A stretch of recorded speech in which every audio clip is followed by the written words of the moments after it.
আসসালামু আলাইকুম। আজকে আমরা এসেছি হিসাব বিজ্ঞান বহু নির্বাচনের প্রশ্ন সমাধান করব। ১ এর ক, ২ এর ঘ, ৩ এর গ, ৪ এর গ, ৫ এর খ,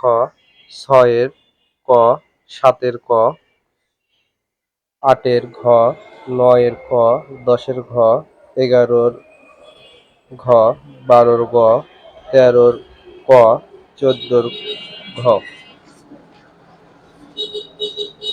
১৫ খ, ১৬ খ, ১৭ গ, ১৮ গ, ১৯ ক, ২০ গ, ২১ ঘ, ২২ ক, ২৩ খ, ২৪ গ, ২৫ গ,